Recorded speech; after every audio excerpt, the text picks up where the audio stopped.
સત્ય નથી રહ્યું. માણસ અનેક ભાષાઓ શીખી ગયો, પણ એ ભાષાઓમાં સત્ય બોલતા ન શીખ્યો.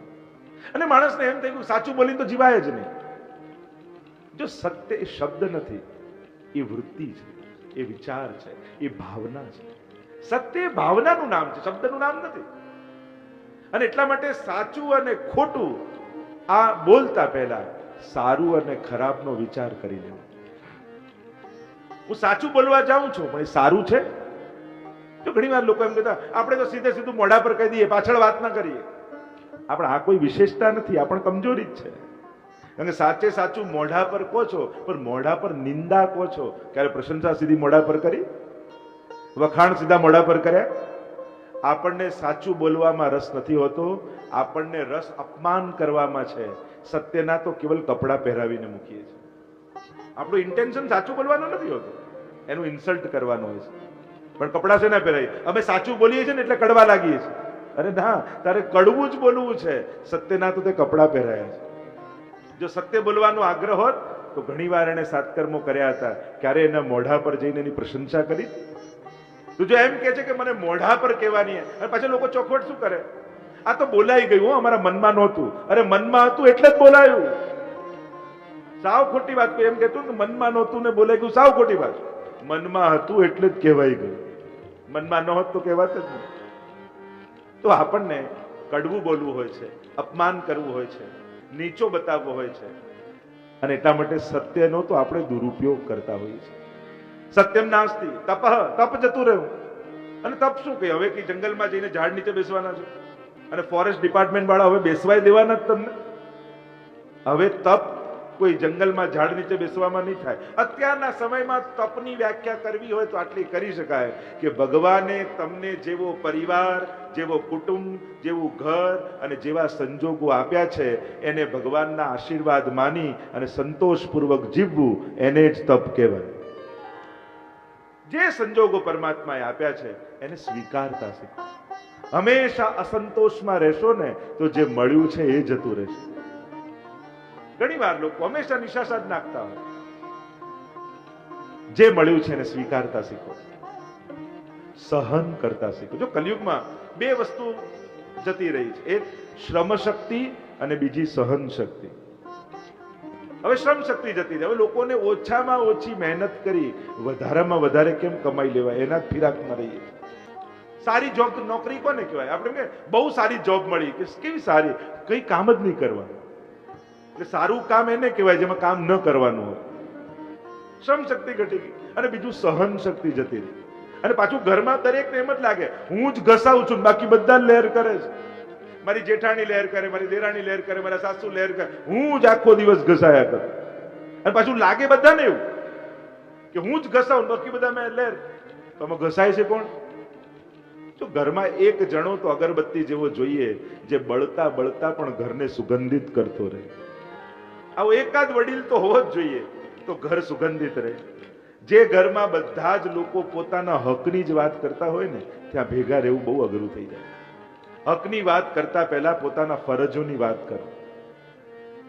રાઈટની વાત કરતા પહેલા પોતાની ડ્યુટી શું છે એનો વિચાર કરો. મેં મારા દીકરાપણાનું કર્તવ્ય નિભાવ્યું તો પિતા સામે હકની વાત કરી શકો પુત્રના. પણ જો કર્તવ્ય જ નથી નિભાવું તો હકની વાત કરવાનો અધિકાર મારો નથી રહેતો.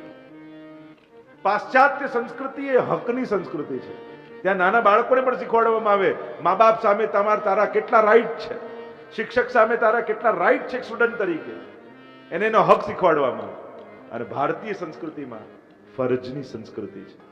સૌથી પહેલા ફરજ બજાવવાનું શીખવાડવામાં આવે. વિદ્યાર્થી તકેની તારી ફરજો શું છે, એક પુત્ર તરીકેની તારી ફરજ શું છે, એક ભાઈ તરીકેની તારી ફરજ શું છે, કર્તવ્યોની વાત કરવામાં આવે. અને એટલા માટે તપ જતું રહ્યું, સહન શક્તિ જતી રહી. બને તો સહન કરતા શીખો. નાદાન વ્યક્તિ ક્યારે સહન નહીં કરે, સમજદારી જ સહન કરવાનું આવશે. ઘણી વાર લોકો એમ કે અમે બધું સમજીએ ને અમે બધું જાણીએ, છતાંય અમારે જ સહન કરવાનું. હા, કારણ કે તું સમજદાર છું. નાદાન તો લડવા આવશે, નાદાન તો હક માંગવા આવશે, નાદાન તો ઝઘડો કરશે. કારણ કે એનામાં સમજ જ નથી. એટલે સમજદારે ત્યાગવું પડે. અને આ જ તપ છે. પોતાના હકનું જરૂર પડે તો છોડી અને પરિવારને ભેગા રાખી લેવા આ તપ છે. સહન કરવાની શક્તિ બધામાં હોતી નથી. એના માટે બહુ મોટું દિલ જોઈએ. લડી લેવું બહુ સહેલું છે, સહી લેવું બહુ અઘરું છે. સત્યમ નાસ્તિ તપઃ શૌચમ, પવિત્રતા જતી રહી. શું આપણા ઘરમાં માટલું એટલું પવિત્ર છે કે કોઈ અજાણ્યા બ્રાહ્મણ ઘરમાં આવે યા કોઈ વૈષ્ણવ આવે તો એને પાણી પાઈ શકે? એટલી પવિત્રતા કરી. સ્વચ્છતા તો જરૂરી છે, પણ આપણો વૈષ્ણવનો પરિવાર પવિત્ર પણ હોવો જોઈએ.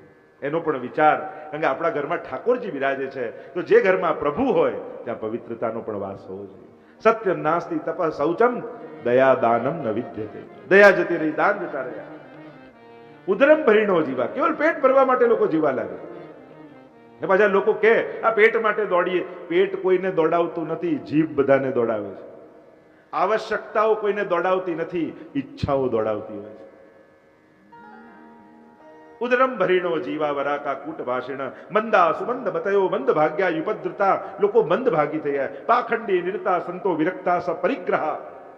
પાખંડીઓ સંતોના વેશમાં ફરવા લાગ્યા. સંતો પાખંડી નથી થયા, પણ પાખંડીઓએ સંતોના વેશ થઈ લીધા છે. અને એટલા માટે પગે લાગવાની પણ બહુ ઉતાવળ નહીં કરવી આજના સમયે.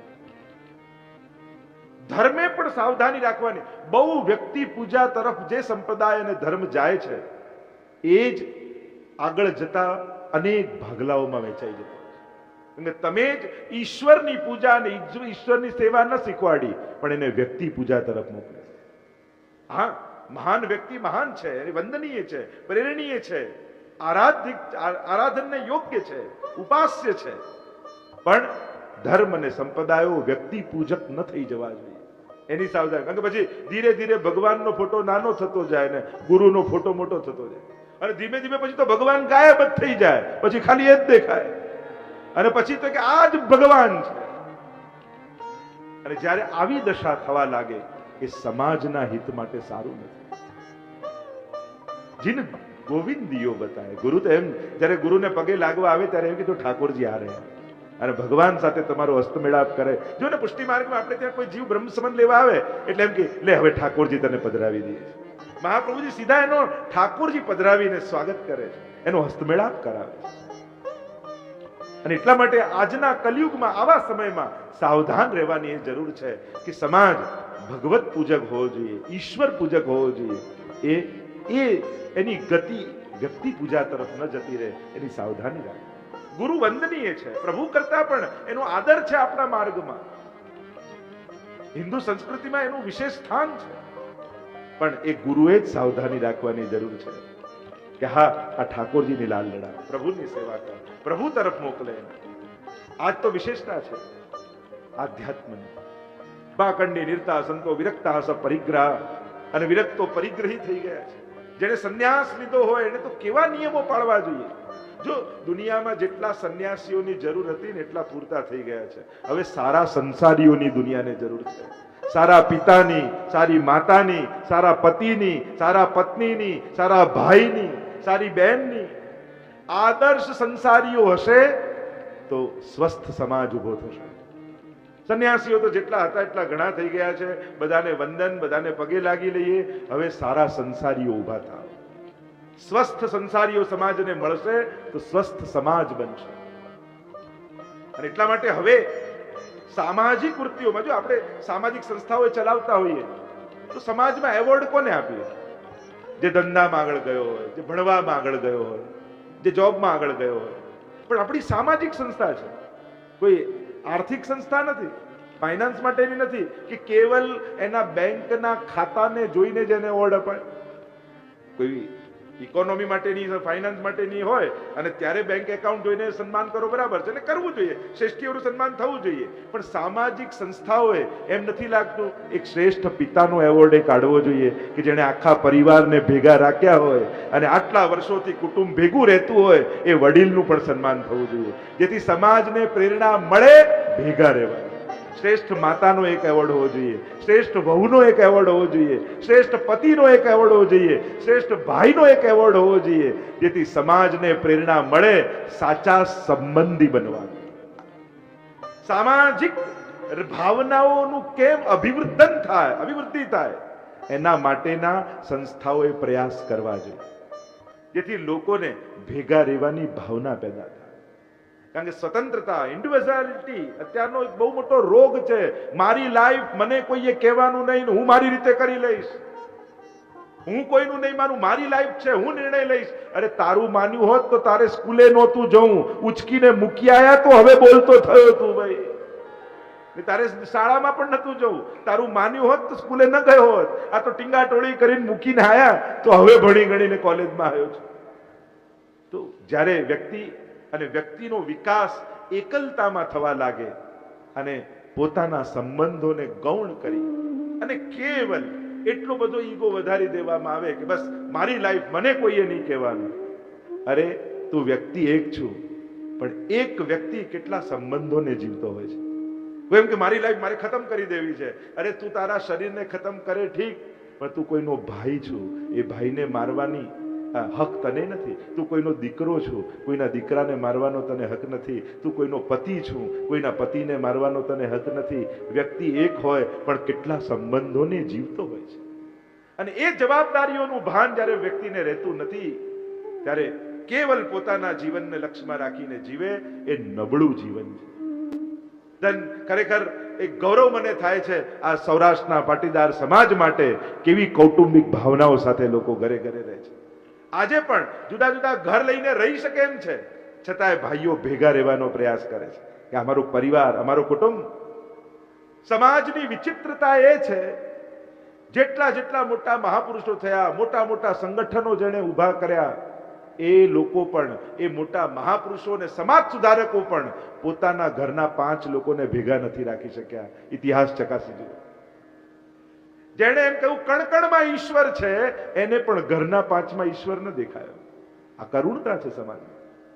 અને એટલા માટે આજના સમયની માંગ છે કે કેમ કરીને પરિવાર સાથે રહે. ભલે વ્યવસ્થા માટે ઘર જુદા થાય, અનુકૂળ કરે, ઘર જુદા થાય એનો વાંધો નહીં, મન જુદા ન થવા જોઈએ.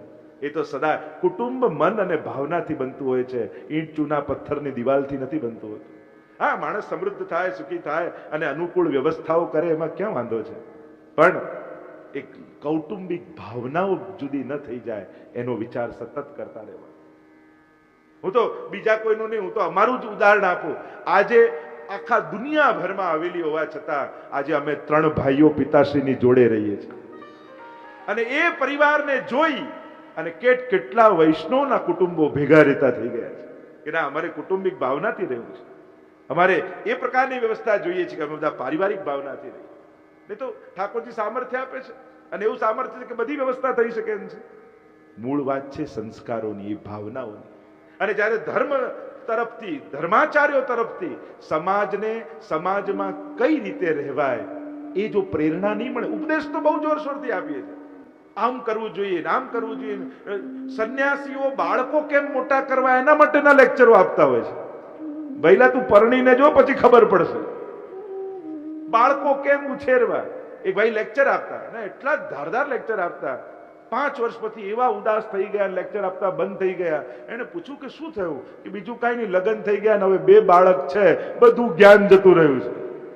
આ એકે માને એવા નથી બંનેમાંથી. એટલે બીજાને ઉપદેશ આપવા સહેલા છે, પ્રેરણા આપવી બહુ અઘરી છે.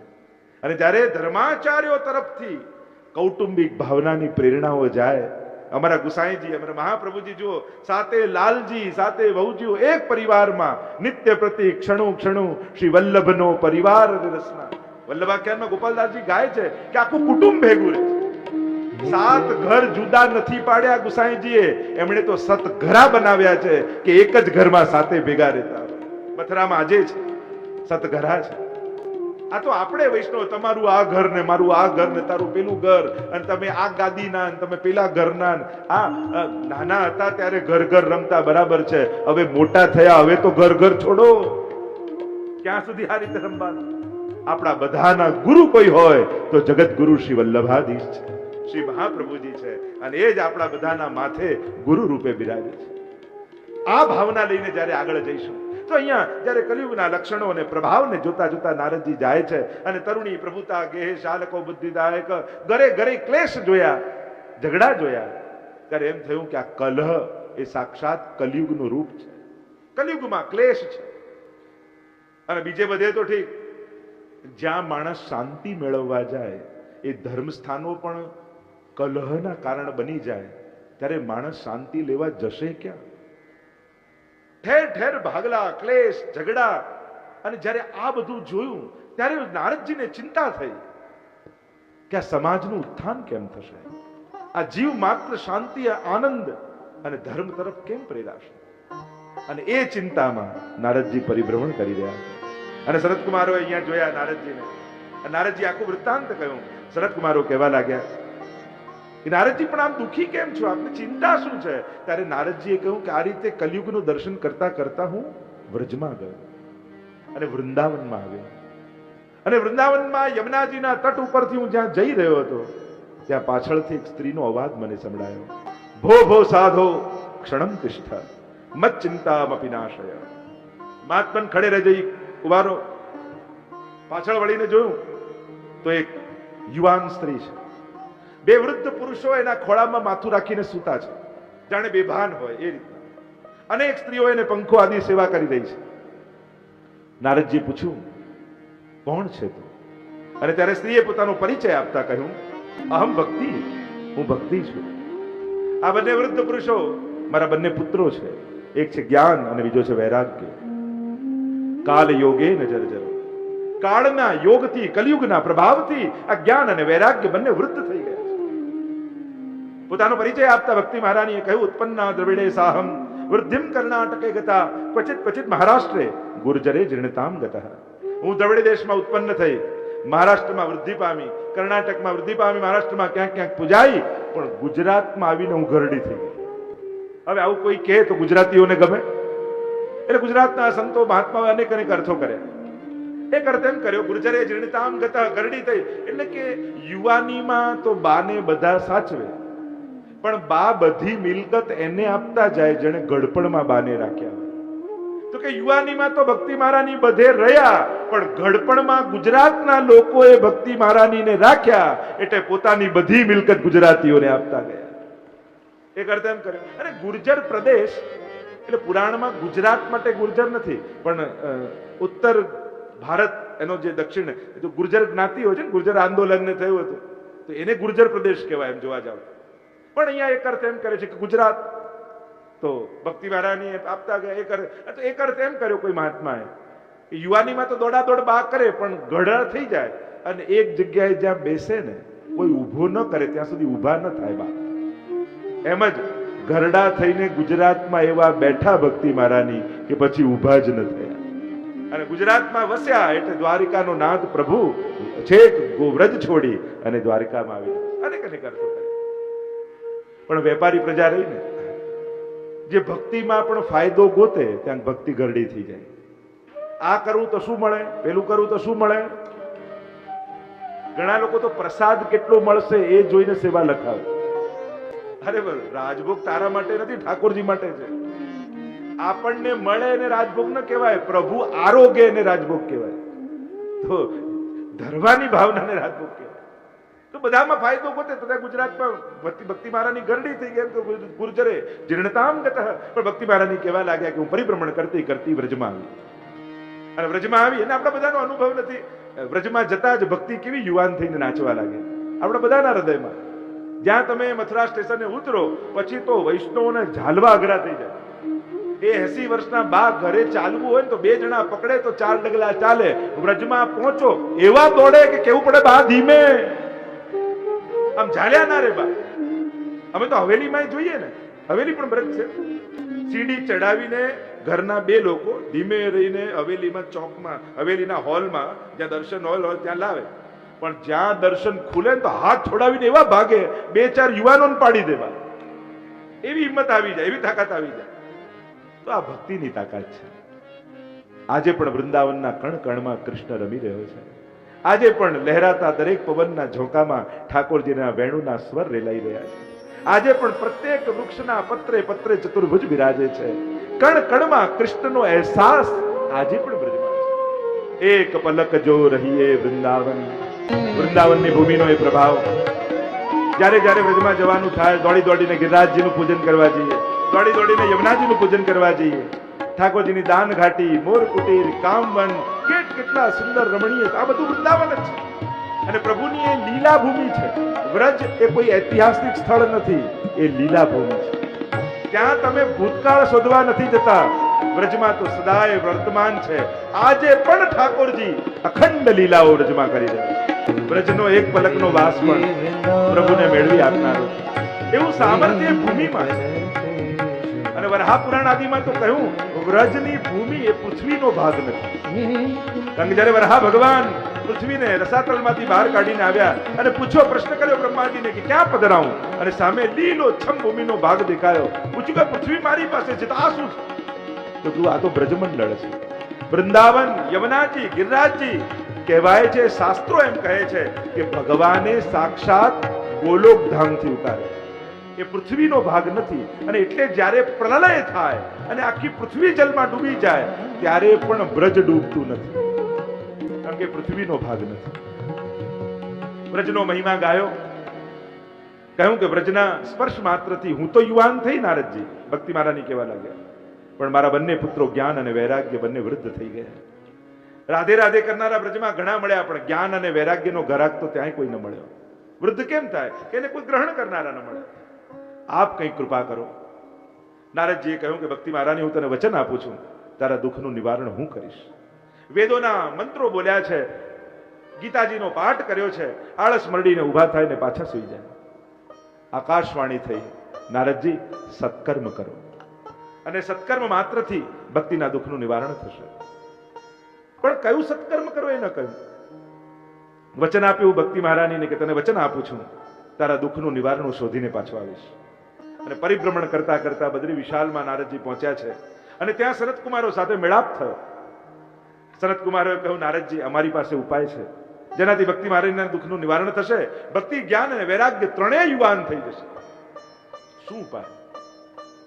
તમે ભાગવત કથા કરો. ભાગવતમાં એવું સામર્થ્ય છે. કહ્યું પણ વેદ મંત્રથી ન થયું, એ ભાગવતથી થશે. હા, જે મીઠાશ કેરીમાં હોય છે એના વૃક્ષ આંબામાં ક્યાં હોય છે? એનું લાગેલું ફળ વધારે મધુર હોય છે.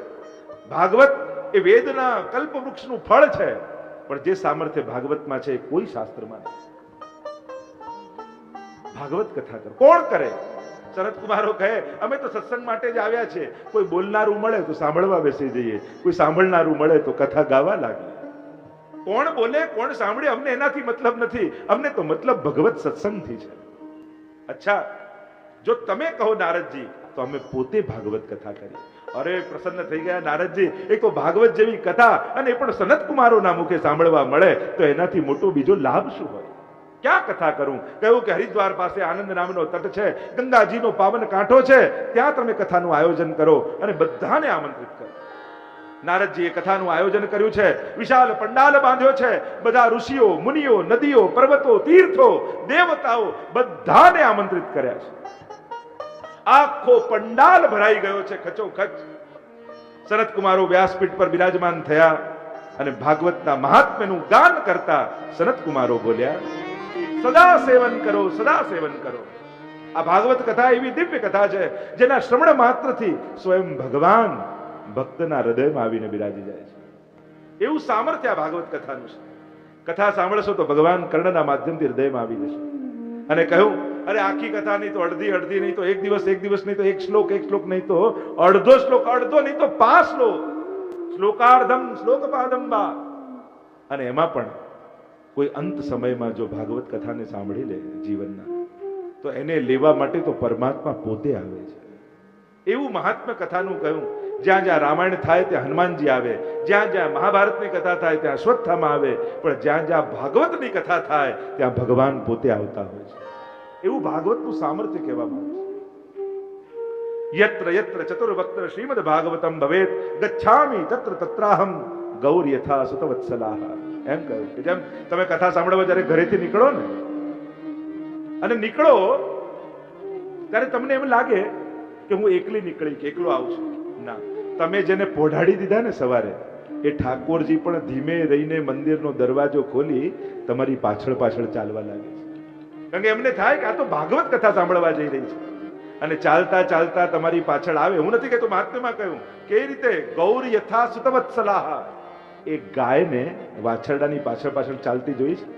પોતાના વાછરડાને ચાટતી ચાટતી વહાલ કરતી કરતી એની પાછળ આવે ને, એમ ઠાકોરજી પણ તમને વહાલ કરતા કરતા તમારી પાછળ આવે.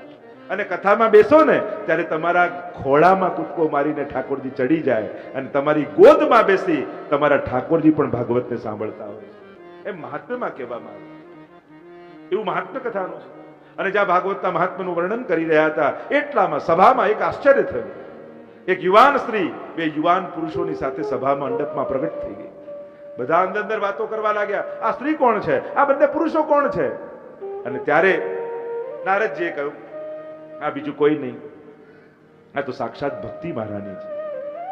જો કથા થઈ રહી છે ગંગાજીના તટ ઉપર, ભક્તિ છે યમુનાજીના તટ ઉપર, પણ ભાગવતની કથા જે નિમિત્તે પણ કરવામાં આવે ને એ નિમિત્ત સુધી એ કથા પહોંચી જ જતી હોય છે. એ કથાનો પ્રભાવ ત્યાં સુધી પહોંચી જ જતો હોય છે. યુવાન બની જ્ઞાન અને વૈરાગ્યની સાથે ભક્તિ મહારાની પ્રગટ થઈ ગયા. પ્રશ્ન કરવા લાગ્યા સનત કુમારોને, આ આખો પંડાલ ભરાયેલો છે, બતાવો અમે ક્યાં જઈને બેસીએ? સનત કુમારો કહેવા લાગ્યા, તમારા બેસવાની જગ્યા મેં શોધી રાખી છે, બતાવો ક્યાં બેસીએ? ત્યારે એમણે ઉત્તર આપતા કહ્યું, હે ભક્તિ મહારાની, તમારા બંને પુત્ર જ્ઞાન અને વૈરાગ્યને લઈ આ જેટલા પણ શ્રોતાઓ કથા સાંભળી રહ્યા છે એમના હૃદયમાં જઈને આપ બિરાજમાન થઈ જાઓ. એટલે જ્યારે જ્યારે ભાગવત કથા થાય ત્યારે ભક્તિ મહારાની જ્ઞાન અને વૈરાગ્યની સાથે શ્રોતાઓના હૃદયમાં જઈને બિરાજી જાય છે. અને એટલે તમે જ જોજો, કથા સાંભળશો ને તો ધીરે ધીરે ભક્તિ જાગૃત થશે તમારા હૃદયમાં. જ્ઞાન આવશે પ્રભુ સંબંધી, કે પ્રભુ કઈ રીતે લીલા કરે છે, કઈ રીતે ક્રીડા કરે છે, કઈ રીતે સર્જન કરે છે, કઈ રીતે વિસર્જન કરે છે. જ્ઞાન પ્રગટ થશે ભગવત સંબંધી, અને વૈરાગ્ય પેદા થશે. ધીમે ધીમે અનાસક્ત ભાવ આવે. અરે અનાસક્તિ ને વૈરાગ્ય ના આવે તો વાંધો નહીં, પણ 7 દિવસ સુધી 4-4 કલાક કોઈને નડ્યા નહીં એ ઓછું છે? અત્યારના સમયમાં તો એ કઠિન છે. કોઈને ન નડવું એ પણ એક મદદ જ છે. 7-7 દિવસ 4-4 કલાક કોઈના માટે ખોટો વિચાર ન આવવો, આ પણ બહુ મોટી સિદ્ધિ છે આજના સમયમાં. કારણ કે કલયુગમાં સત્કર્મો બહુ સહેલા છે, સદવિચાર બહુ કઠિન છે. કારણ કે સારું કરતા હોય મનમાં તો ખોટો જ વિચાર. કોઈને દાન આપતા હોઈએ તો મનમાં શું ચાલતું હોય? આ ઠેકાણે તો વાપરશે ને, આ યોગ્ય જગ્યાએ તો મનમાં તો ખોટો જ વિચાર ચાલતો. ઉપવાસ કર્યો હોય ને એ જ દિવસે એમ લાગે આ ભૂખ્યા રહેવાથી ભગવાન મળતા હોય તો અડધી દુનિયા ભૂખે મરે જ, બધાને ભગવાન ના મળી જાય. મનમાં તો આવું જ ચાલતું. આ ખોટો ઉપવાસ લેવાઈ ગયો, એના કરતા આમ કર્યું હોત તો ને. ફરાળ પણ કેવો વિકરાળ હોય છે, આપણે બધા જ જાણીએ છીએ. યજ્ઞ કરતા હતા આ ધુમાડા કરતા માળા ફેરવી હોય તો સારું. આ ધુમાડો જે આ યજ્ઞની અગ્નિ છે. મૂળ વાત એ છે, સત્કર્મો કરતા કરતા પણ મનમાં તો વિચાર ખોટા જ ચાલતા હોય છે. એટલે કે કલયુગમાં સત્કર્મો સહેલા છે, સદવિચાર બહુ દુર્લભ છે, કઠિન છે. એવું ન જુઓ જેનાથી મન બગડે, એવી જગ્યાએ ન જાઓ જેનાથી મન બગડે, એનો સંગ ન કરો જેનાથી મન બગડે. એક વસ્તુ યાદ રાખો, કોઈ ઘર બગાડી જાય તો નુકસાન નથી, કોઈ ગાડી બગાડી જાય નુકસાન નથી, કોઈ કપડા બગાડી જાય નુકસાન નથી, કોઈ ધન બગાડી જાય નુકસાન નથી, પણ કોઈ મન બગાડી જાય ને એ બહુ મોટું નુકસાન છે. એટલે સાવધાન રહેજો, મન બગાડનારથી ચેતતા રહેજો. ધ્યાન કરી ન શકો તો વાંધો નહીં, પણ ધ્યાન રાખતા તો શીખી જ જવાનું. જો બધાથી ધ્યાન ન થાય પણ ધ્યાન રાખી તો શકાય ને. આપણા મન અને બુદ્ધિને કોઈ બગાડી ન જાય એની સાવધાની જરૂર રાખે. અહીંયા કહ્યું, આપ સદા બધાના હૃદયમાં બિરાજી જાઓ. આમ ભાગવતની કથા આવી દિવ્ય કથા છે. ભગવાન પોતે કથામાં પધાર્યા, પાર્ષદોની સાથે ને ચારે બાજુ જયઘોષ થયા.